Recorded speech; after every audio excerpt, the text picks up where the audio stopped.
Hello and welcome to Everywoman. I'm Shuli Ghosh. On the programme this week, unjust and inhumane, the Saudi rape victim sentenced to 200 lashes.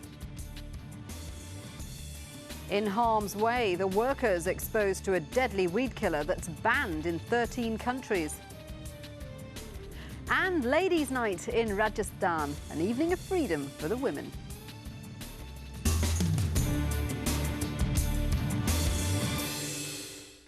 We start with a shocking story from Saudi Arabia, where a 19-year-old woman was gang raped by 7 men.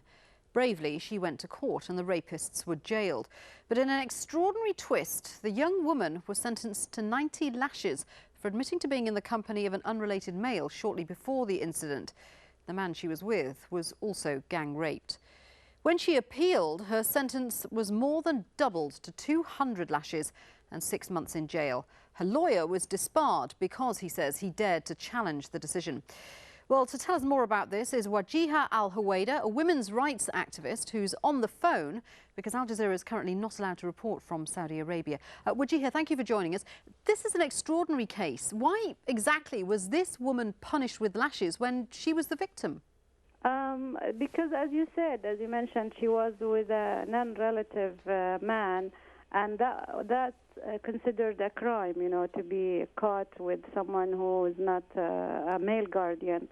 And they twisted everything, and she wasn't really with him. When these gangs attacked them, they were in the streets. They weren't, you know, like in a room or doing something wrong. She's been extremely brave because she's brought attention to this case. Do you think that's in part why she's been punished so severely? Yeah, she was also told that, you know, they increased her punishment because she reached out for the media and she made it public. And that caused, you know, a bad impact on the judges and also bad image. What's been the reaction inside Saudi Arabia to this case? Has there been a lot of outrage? You know, Saudi Arabia, no signs of any reaction so far, except, you know, people who are really close to her, or they are involved in women's rights or human rights issues. Otherwise, in general, people got used to hearing sad news and reading sad news from our courts. So no reactions in the streets, no reaction at all. Well, human rights in Saudi Arabia is something that a lot of countries outside are talking about. King Abdullah is supposedly reforming the system and improving human rights. Is anything actually happening? Well, King Abdullah is only one person, you know, and you know he is a sincere man. He has, I think, a genuine heart, and he wants to make some changes in the country. But still, he's fighting an army. You know, the religious institutes these people are everywhere. They are controlling the whole country. So he made some changes. He established a human rights commission, and he also sometimes he interfered in some cases like this. And we are hoping actually that he will interfere and try to resolve it, or at least put an end for this tragedy.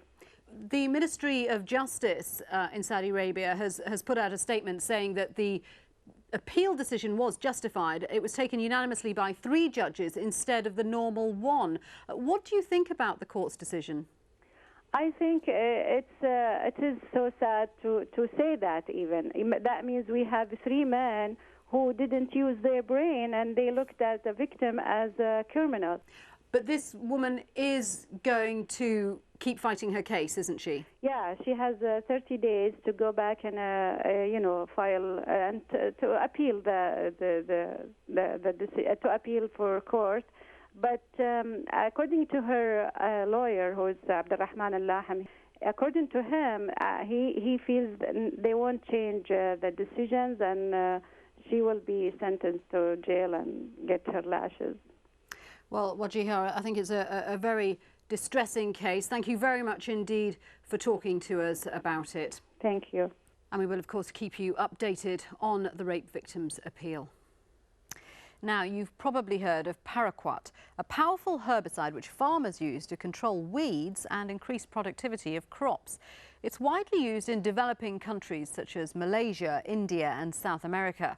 But it's also extremely toxic to humans and as a result has been banned in many countries, including Syria, Kuwait and throughout the European Union. Professor LENNART is a toxicologist who was part of the Swedish team which helped ban paraquat in the EU. He joins me now from Stockholm. Professor, all weed killers aren't particularly pleasant for humans, so what's so bad about paraquat? When intoxicated by paraquat, you suffer from several organ symptoms like gastrointestinal failure, cardiac arrhythmia, renal failure, liver damage.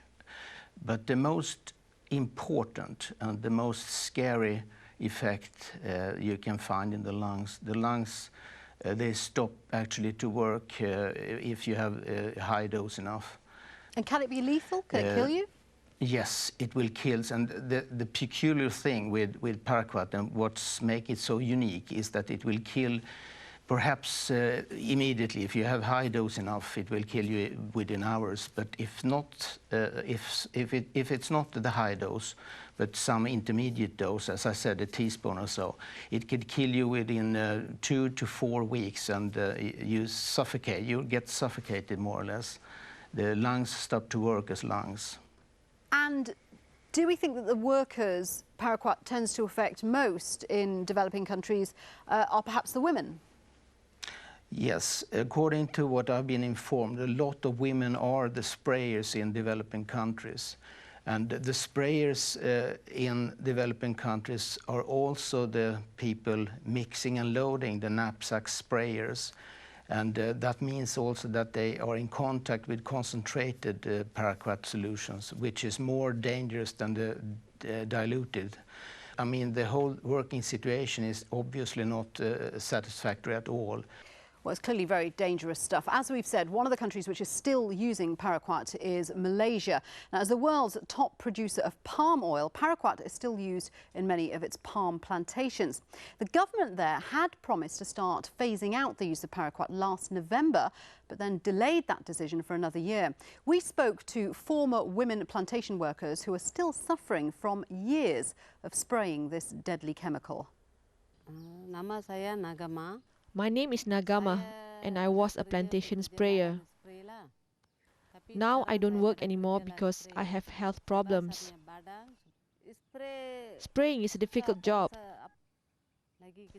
When the wind blows, the spray gets on our faces.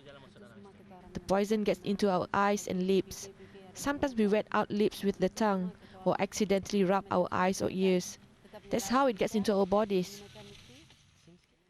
Nagama suffers from chest pains, blurring eyesight, and shortness of breath. She was one of the 30,000 women pesticide sprayers in Malaysia's palm and rubber industry. I had pus in my genitals. I just sprayed and I don't know how it happened. At that time, I couldn't even sit. When I urinated, it was very painful because of the breakouts. The doctor says all my insides are injured.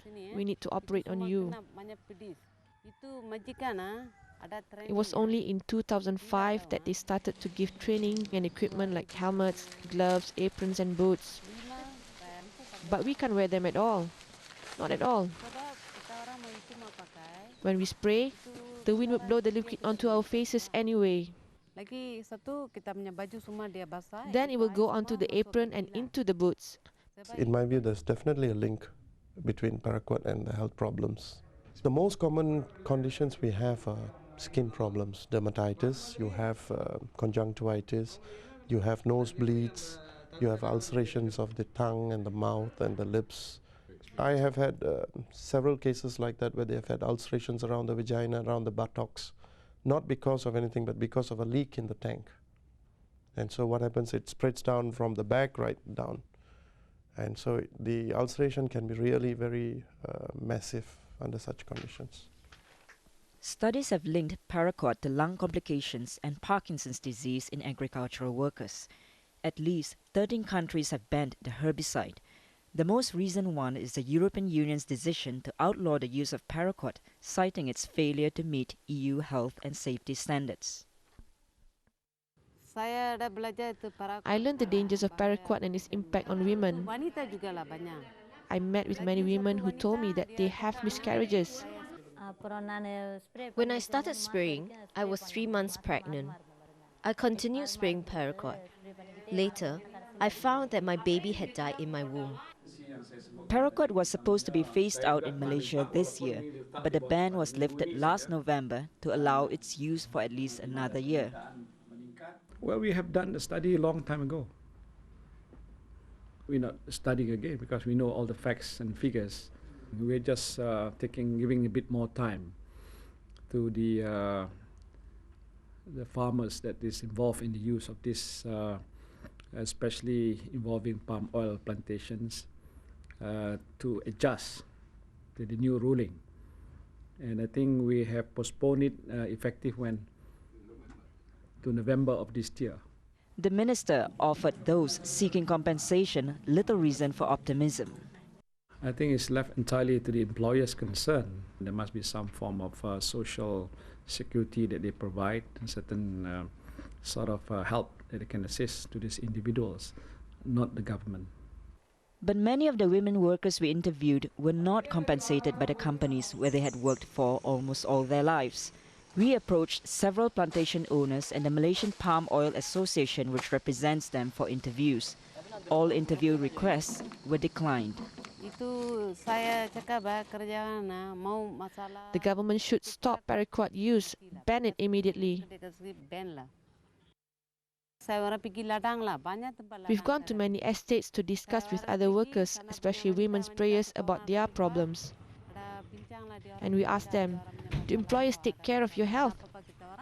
There are many women who are so frightened, but I tell them, what if our eyes, nose, ears, legs and hands had been poisoned by paraquat? Will it be the employer's money that cure us? Will they take care of us? Will they take us to the specialist? No, they won't. So why do we keep quiet? Well, stay with us after the break. Where now in the fight to ban paraquat? We'll be continuing our discussion with Professor ROMERT. We'll be back in a couple of minutes.